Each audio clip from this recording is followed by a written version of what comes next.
매주 만나는 정치평론 장성철 공론센터 소장과 얘기 나누겠습니다. 안녕하십니까?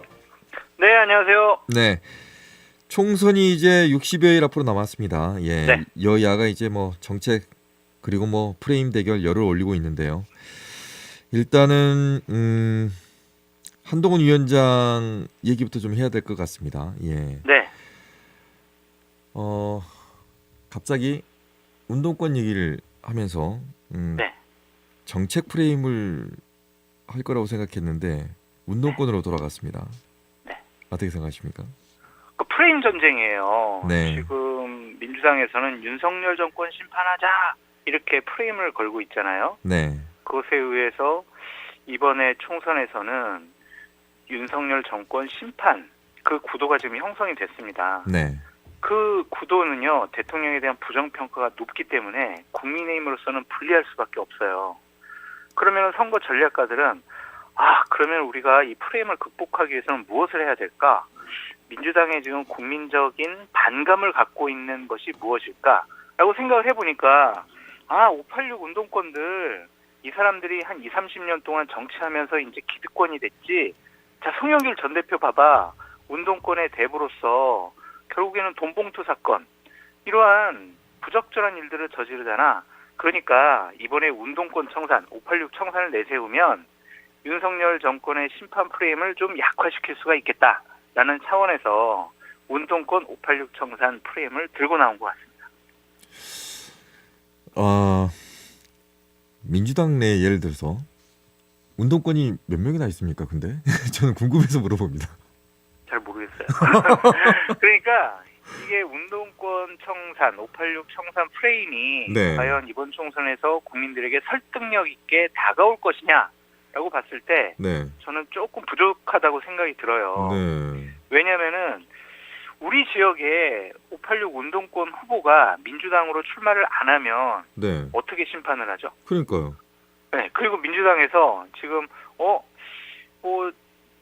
임종석 전 비서실장 586 운동권의 또 대부 이 사람은 공천 주면 안 돼. 그래서 일각에서는 친명들이 이러한 주장을 하고 있잖아요. 네. 민주당에서 알아서 그래 우리도 586 운동권들 공천 안 줄 거야. 이렇게 해서 공천 안 주면 어떡하냐고요. 심판할 대상이 없어지잖아요. 그래서 제가 봤을 때는 이 프레임보다 조금 더 큰 프레임을 연구해서 국민의힘이 갖고 나오는 것이 좋은 것 같다라는 생각이 듭니다. 네. 지금 그 나오고 있는 그 후보군들이 있습니다. 예를 들어서 뭐 원희룡, 김경률, 네. 윤희숙 이렇게 배치를 하겠다고 하는데 네. 나오는 후보들의 그 면면을 보면 새롭다는 느낌은 들지는 않고요. 네. 네. 어떻게든 좀 이거를 이기자고 하는 패인가? 그건 아닌 것 같이 느껴지는데 어떻습니까? 이기자고 하는 거죠. 질 것 같으면 그- 이렇게 가겠어요. 이분들이 이기자고 하는 패인가요? 예. 아까 원희룡 전 국토교통부 장관 같은 경우에는 네. 본인이 이재명 당대표 지역인 계양을에 출마를 하면서 네. 내가 돌덩이를 치우겠습니다. 제가 꼭 이재명 당대표를 꺾겠습니다. 이렇게 주장을 하고 있고 김경률 비대위원 같은 경우에는 마포갑의 정청래 의원 지역, 윤희숙 전 의원 같은 경우엔 임종석 의원하고 한번 붙겠다라고 하고 있는데 우리가 봤을 때 이 지역들이 워낙 탄탄하게 민주당 의원들이 관리를 해왔고 또한 지금 구도가 별로 안 좋긴 하지만 이 사람들의 약점들을 잘 우리가 공격을 하면 이길 수도 있어. 분위기가 많이 바뀌었어. 이렇게 생각을 하는 것 같습니다. 그래서 막 우리가 왜 질 거 같은데 왜 출마해? 이렇게 좀 주장하는 것은 조금 무리가 있어 보이고요. 네. 어쨌든 본인들은 출마하는 사람들은요. 여론조사에서 한 20, 30% 지더라도 아니야 내가 이길 수 있어 이렇게 생각을 합니다. 그래서 지려고 출마하는 사람들은 없고요. 어쨌든 본인들이 이기겠다라는 의지는 강한 것 같은데 네. 선거는 결과로 말해줘야지 이게 운동 경기가 아니잖아요. 네. 그래서 투혼, 의지 이런 것만 가지고 이길 수는 없다. 근데 우리가 질 것 같은데 왜 출마해? 이렇게 좀 전망하는 것은 또 무리가 있다. 이렇게 보여집니다. 왜냐면 그 선거를 나오는 사람들한테 유권자 같은 경우엔 뭘 들고 나왔지를 봐야 되는데 본인들이 이기고 지고만 생각하고 있는 걸로 보이니까 네. 예를 들어 뭐 정책이든 뭘 바꾸겠다거든 뭐 이걸 먼저 들고 나와야 되는데 저 사람을 겨냥해서 저 사람을 이기겠다 이렇게 돼버리니까 보고 있는 사람들은 좀 실망감이 좀 많죠. 옳지가 않죠. 원희룡, 김병률, 윤희수 이분들이 출마하는 지역에 아마 살아본 적이 없을 거예요. 그리고 이 지역이 뭐가 문제인지 이제부터 막 파악하기 시작할 겁니다. 그러면 주민들로서는 뭐야 지금 우리 지역 발전시키기 위해서 오는 건 아니잖아 이렇게 생각할 수가 있죠. 맞아요. 예. 무리한 출마는 맞아요. 근데 하지만 선거에서는 꼭 지역 발전을 위해서 제가 출마하겠습니다라는 것도 있지만 저 사람은 정말 정치권에서 없어져야 돼요. 네, 저 사람은 꼭 이기겠어요. 라고 하는 분들이 출마하는 경우도 있고요. 또 이런 것도 있는 것 같아요. 이 원희룡, 김경률, 윤희숙 이분들은 네. 선거에서 지더라도 그 이후에 국민의힘과 국민의힘이라는 보수 우파 플랫폼에서 앞으로 정치를 하고 싶다, 하겠다. 그런 의지가 더 강한 것 같아요. 왜냐하면 야 그렇게 안 될 줄 알면서도 저렇게 도전을 했네. 그럼 당원과 지지자들은 이 사람들한테 고마워할 거거든요. 그럼 다음번에 당내에서 어떠한 정치적인 포션을 취할 때 상당히 도움이 되는 거죠. 이런 얘기 들으면 그냥 정치가 네. 직업처럼 느껴져요. 직업이 돼버렸어요. 직업이- 그러니까 예전에 막 너무 민주화- 빨리 인정하시는 거 아니에요? 아니 맞아요. 네. 그러니까 예전에는 막 민주화, 국민을 위한 정치 이렇게 돼버렸는데 이제는 뭐 정치적인 신념이나 가치관이나 철학보다는 그냥 나 배지 다를래 이거 갖고 상대방에 대한 적대심, 적개심, 원한 이런 거 가지고 정치하는 풍토가 심해진 것 같습니다. 네. 안타까워요. 지금 듣고 계시는 모든 청취자 여러분들, 특히 혹시나 정치에 도전하고 싶으신 그 정치 신인들은 이거를 배제하셔야 됩니다. 맞습니다. 옳으신 말씀입니다. 그럼 바로 그냥 넘어갈게요. 예. 네. 이재명 대표가 신년 기자회견을 했는데 네. 병립형 비례제에 대해서 결정을 못 내리는 것 같은 느낌입니다. 그래서 네. 또 전당원 투표를 붙이겠다 이런 얘기를 했어요. 그 국민의힘하고 똑같습니다. 당원들한테 잘 보여야 된다. 네. 아니면 또 민주당은 어떤 결정을 낼 때 불안하면 당원들한테 이거는 네. 지금 당원들한테 물어봐야 될 게 아니라 국민들의 현실과 지금 결부가 돼 있는 거거든요. 그럼요. 예, 근데 이거를 당원들한테 물어본다? 이건 어떻게 생각하세요? 책임 회피죠. 면피라고 볼 수가 있어요. 면피다. 그러니까 이재명 대표는 이미 비례대표제 어떻게 해야 될까 이미 결심이 섰다니까요. 결정은 했어요. 어떻게 결정했다고 근데- 생각하세요? 그냥 병립형 비례제로 회귀하는 것을 결정을 했죠 이미. 음, 그런데 후폭풍이 두려운 거죠. 시민사회단체 분들, 원로분들이 반대하고 있고요. 의원들 80명 넘게 이거 안 됩니다. 준연동형 그냥 현행대로 가야 합니다.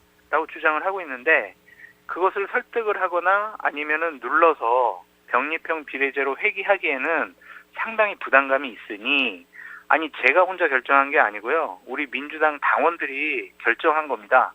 그러면 우리 민주당은 따라야 하지 않겠습니까? 제 책임 아니에요. 제가 결정한 거 아니에요. 이런 이미지를 주려고 하는 것 같아요. 저는 이 부분은 상당히 좀 안타깝습니다. 준연동형 비례대표제가 2020년에 도입된 이유는 다당제, 지금 지역에 기반한 양극단 정치, 갈등 정치를 조금이라도 극복해 보고자 많은 정치적인 선택권을 국민들에게 드리겠다라는 거였거든요. 그래서 다당제로 가는 중요한 선거제도의 개편이었는데 어쨌든 민주당으로서는 준연동형 비례대표제 하면은 위성정당 만들어야 되고 또 거기에는 우리 민주당 쪽 사람들뿐만이 아니라 다른 쪽 사람들도 공천을 줘야 되고 그럼 우리의 의석이 줄어드니까 이건 안 될 것 같아. 그래서 병립형 비례제로 다시 되돌아가야 되겠어라고 판단을 한 것 같습니다. 조금 더 크게 보고 정치 개혁 차원에서 이재명 대표가 결심을 했으면 좋지 않았을까라는 생각이 듭니다. 근데 그 결정을 내리고 주저야 하는 이유는 국민의힘 쪽에서 먼저 결정을 내려버렸기 때문이 아닌가요? 그러니까 국민의힘은 병립형 비례제로 우리는 원하고 있어라고 하면서도 아니 우리는 혹시 선거법이 개정 안 되면은 우리는 위성정당 만들 거야라고 하면서 국민의 미래라는 위성정당을 어제인가요? 그저께인가? 벌써 이제 창당했어요. 그래가지고 병립형으로 가도 우리가 공천하고 위성 준연동형으로 가도 우리가 공천하고 그런 만반의 준비를 다 해놨거든요. 네. 근데 이제 민주당 같은 경우에는 병립형으로 가야 되겠어라고 생각을 해가지고 지금 위성정당 만드는 것은 아직 실질적으로 진행하지 않고요. 용해인 의원이 그냥 야당의 연합 비례정당 만듭시다라고 제안한 것에 대해서 일단은 그래 그것도 괜찮은 아이디어 같아라고 하고 있는데 이게 그냥 병립형으로 갈지 권역별 병립형 비례제로 갈지는 좀 두고 봐야 할 것 같습니다. 저는 항상 궁금한 게 일은 다 예를 들어서 지금 현재 여당 쪽에서 다 저질러 놨거든요. 네. 왜 정리를 왜 야당 쪽에서 하는 건지 모르겠어요. 의석수가 많잖아요. 그러니까 여당은 자기네들이 원하는 법안을 단독으로 처리할 수가 없어요. 네. 국회의 권력은 민주당에 가 있거든요. 네. 그래서 민주당 선택에 의해서 결정될 수밖에 없죠. 그러니까 그게 옳고 그르다 문제가 아니라 네. 현실적으로 그럴 수밖에 없어요. 그러니까 대통령제하에서는 병립형 비례제가 훨씬 더 맞다 이렇게 주장하는 사람들도 많이 있거든요. 네. 그러니까 옳고 그름을 따질 수는 없는데 민주당이 조금 더 빨리 결정을 했으면 국민들이 뭐야 우리 비례대표 두고 어떻게 뽑는 거야 라고 아직까지 혼란스러워하지 않을 거 아니에요. 그래서 정치적인 책임면에 있어서 이 부분 좀 비판받을 만하다라는 생각이 듭니다. 네. 주위에서도 그런 얘기들을 많이 하죠. 이제 이번에 네. 누구 뽑아야 돼? 그러니까요. 그 말은 잘 모른다는 얘기거든요. 예. 맞아요. 이게 문제입니다. 자, 다음 얘기 두 사람의 선택을 얘기하겠습니다. 유승민 전 의원과 이현주 전 의원. 네. 이 두 사람이 어떤 선택을 할까? 일단 유승민 전 의원은 국민의힘에 남겠다고 했습니다. 네. 이건 어떻게 해석하십니까? 나는 정치 계속 할 거야. 나는 2027년도에 보수 우파 정당인 국민의힘과 보수 진영을 중심으로 해서 기반으로 해서 나는 대권 도전할래라는 의지의 표현이 아닌가라는 생각이 들고요. 본인 2016년, 17년 박근혜 정권 탄핵하고 바른정당 창당했을 때 배신자 프레임 때문에 지금까지 정치하기가 상당히 힘드시잖아요. 네. 그래서 이번에 한 번 더 탈당을 해서 만약에 보수파 정당이 분열이 돼서 총선에서 민주당이 이기는데 도움을 줬다. 이런 평가를 받으면 또 배신자 프레임에 갇힐 수가 있어요. 네. 그래서 그걸 좀 벗어나고 싶어서 이번에는 좀 당에 머물렀다라고 볼 수도 있고요. 네. 이준석 대표와의 신뢰관계가 좀 적었던 것 같습니다. 그래서 지금 제3신당 같은 경우에는 이준석 대표 중심으로 주목받고 있잖아요. 네. 거기에 원 오브 댐으로 유승민 전 대표가 가는 것도 상당히 좀 부담스러워한 것 같고요. 하여튼 유승민 전 대표가 총선에서 국민의힘으로서는 활용 가치가 높기 때문에 한동훈 비대위원장이 유승민 전 대표를 상당히 싫어하는 윤석열 대통령을 설득을 해서 공천을 줄지 아니면 선대위에서 어떠한 역할을 맡길지 그것을 좀 주목해서 볼 필요가 있을 것 같고요. 이원주 의원 같은 경우에는 복당하기가 쉬워 보이지 않는다라는 생각이 들어요. 네. 그 최고위원 회의 때도 다른 최고위원들 몇몇이 아니 왜 복당시키냐. 민주당 탈당하면서 우리한테 얼마나 큰 공격과 상처를 줬는데 어떠한 해명도 없이 이렇게 복당시키는 게 맞느냐라고 이의 제기를 했고 홍익표 원내대표 같은 경우에는 좋아 복당해? 좋아 복당 받아주겠는데 그럼 이번 총선 불출마하는 거 선언해야 돼. 그래야 받아줄게. 이런 식의 얘기를 하고 있거든요. 그래서 지금 이현주 의원이 중간에 좀 뜬 것이 아닌가라는 좀 생각이 들어서 어떠한 선택을 할까. 참 이것도 주목받는 포인트입니다. 네, 다음 주에 저희가 인터뷰하기로 약속을 했기 때문에 그때 물어보겠습니다. 예, 잘해주세요. 이게 여당에 있다가 야당에 가겠다는 거는 쉬운 선택이 아니거든요. 네. 그래서 그분의 결단도 존중받아야 한다라는 생각이 듭니다. 네. 원오브댐 얘기가 이분한테도 될지 모르겠습니다만은 누굽니까? 이낙연 전 대표가 제3지대에서 이준석 신당과 합치게 되면 네. 그게 원오브댐이 될까요? 근데 이낙연 전 대표가 본인의 역할에 대해서는 그 원래 원칙과 상식에 있던 의원분들과도 다 논의를 했고 네. 거기서 본인 역할에 대해서는 전면에 나서지 않겠다. 내가 당대표 맡고 그런 거 안 하겠다. 나는 당신들이 정치하는데 뒷받침해주겠다. 이런 역할론으로 정리되어 가는 것 같아요. 네. 그래서 본인이 뭐 내가 무조건 이 중심에 서야지 이런 생각도 없는 것 같고요. 어쨌든 이준석 대표랑 합치는 부분에 있어서도 이낙연 전 대표가 뭐 전면에 나서는 것이 아니라 원칙과 상식에 있는 의원들이 개별적으로 좀 접촉을 하고 있는데 이것도 요즘에 좀 갈등의 골이 깊어져가지고 좀 애매모호해졌습니다. 애매모호해졌다. 네, 그러니까 예. 서로 이제 공격하기 시작을 해요. 원래 이제 개혁미래당이라는 명칭을 갖고 이준석 전 대표가 아니 도대체 개혁이라는 단어 우리 개혁신당인데 왜 우리 당이랑 이름이 비슷해 똑같아 뭐 이런 식의 공격을 하고 있고 네.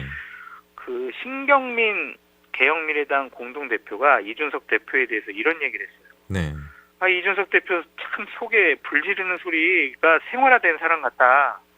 신경 안 쓴다. 이제 뭐 대화 안 한다. 이런 식의 얘기를 했고요. 이준석 대표는 이제 개혁미래당에 대해서 아니 왜 나를 비판을 하냐? 당신들을 잘할 거 그거 얘기하면 되지. 꼭 윤핵관당 같다. 나 개혁미래당에 실망했다. 이런 식의 노골적으로 감정을 드러내고 있거든요. 네. 그럼 자칫 잘못하면 감정의 골이 쌓이면 이 안에 그냥 우리 그냥 따로 해. 모터를 같이 해. 이럴 수가 있어요. 그래서 지금 저는 큰 플랫폼을 구성할 거라고 생각을 했는데 점점 그 가능성이 낮아지고 있는 것이 아니냐. 그럼에도 불구하고 아직까지는 모두 다 함께하는 모습을 보이는 것이 가능성이 좀 높긴 높은데 허들이 높아졌어요. 원래는 그냥 높이뛰기에서 넘을 수 있었는데 이제는 장대 높이뛰기를 해야 될 것 같아요. 그래서 허들의 높이가 상당히 높아져서 어떻게 이분들이 잘 정리해 나갈지 조금 좀 걱정스럽고요. 이 두 세력을 정리하고 조율시키려고 했던 분이 조기석 전 홍보수석이거든요. 네. 이분이 두 양쪽 사이 조율하다가 나는 이제 포기. 그래가지고 외국 가셨어요, 그냥.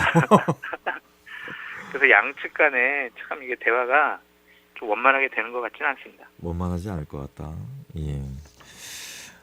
시간이 별로 남지 않았어요. 시간이 너무 빨리 갔는데. 예. 이걸로 마무리하겠습니다. 윤석열 대통령이 네. 이태원 참사 특별법에 대해서 거부권을 또 행사했습니다.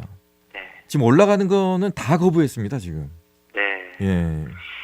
옳지 않은 것 같아요. 이태원 참사는 정말 대한민국 국민들이 축제를 즐기러 갔다가 불의의 희생을 당한 일이잖아요. 네. 이분들이 한이 있단 말이에요. 그리고 이분들이 원하는 건 진상규명 해달라. 제발 진상규명 좀 해달라. 그 책임자 좀 처벌해달라 이건데 이거 거부하시면서 배상금 좀 해드릴게요. 추모관 설립해드릴게요. 이렇게 접근하는 것은 옳은 것 같지 않고요. 어제 제가 이태원 참사 그 대표자분 한 분 만났거든요. 네. 근데 저 손을 꼭 잡고 정말 고맙다고 그러시더라고요. 그래서 왜요? 그랬더니 자기네들 입장 얘기를 해줘서 고맙대요. 저는 그게 상식입니다라고 말씀을 드렸거든요. 이분들 한 풀어줘야죠. 진상규명 해야죠. 이런 식의 거부권 행사는 옳지 않은 것 같습니다. 거부권을 행사하면서 사람들이 다른 쪽도 봅니다. 예를 들어서 이제 김건희 여사의 문제라든가 뭐 여러 가지를 다 보게 되는데 왜 본인들 것까지 전부 다 이렇게 감춰가면서까지 이렇게 하는 걸까? 이게 참 실망스러운 부분이죠. 김건희 여사와 관련된 논란은 7일 날 윤석열 대통령이 KBS랑 대담을 하기로 결정을 했으니까 그때 이제 무슨 얘기를 하는지 저희가 지켜보고 9일 날 한번 논평을 해보도록 하고요. 한 가지만 꼭 말씀드리고 싶습니다. 정치나 권력이 해야 될 일은 국민의 눈물을 닦아주는 겁니다. 이렇게 거부권 행사하면서 국민 눈에서 피눈물 나게 하는 것은 정치가 할 일은 아닌 것 같습니다. 대통령은 왜 국민과의 대화라든가 신년 기자회견이라든가 당당하게 앞에 나서지 못할까요? 어제 한겨레 신문에서 대담을 KBS랑 녹화로 한다라고 하면서 중간에 기사가 나왔어요. 대통령 관계자 발인 것 같은데 생방송으로 해서 대통령께서 말을 하시게 되면 그것이 또 다른 그러니까 정제되지 않은 말을 하면 또 다른 논란을 불러일으킬 수 있어서 대담 형식으로 하기로 했다. 이런 식의 보도가 나왔거든요. 그래서 좀 논란을 최소화하기 위해서 녹화 중계하는 것 같습니다. 본인이 자신이 없어서 그런 건가요? 저희도 생방송을 할 때는 다 긴장을 하고 준비를 하고 다 해서 말을 하거든요. 너무 이게 솔직하신 건지 과감하신 건지 예전에 도어 스태핑 하실 때 네. 저희가 막 도어 스태핑 월요일 날 한번 하시면 일주일 내내 그거 가지고 논평할 수 있는 아이템을 던져주셨잖아요. 네. 그것에 대해서 참모들은 상당히 좀 두려워하는 것 같습니다. 음. 근데 소통하는 대통령이 되겠다고 처음 말씀을 하셨잖아요. 네. 그 약속을 지키지 않는 것에 대해서 국민들이 실망할 것 같습니다. 알겠습니다. 여기까지 듣겠습니다. 말씀 고맙습니다. 감사합니다. 네, 지금까지 장성철 공론센터 소장과 함께했습니다. 언제 어디서나 내 손 안의 뉴스. 광주 MBC 뉴스 유튜브 구독으로 함께하세요.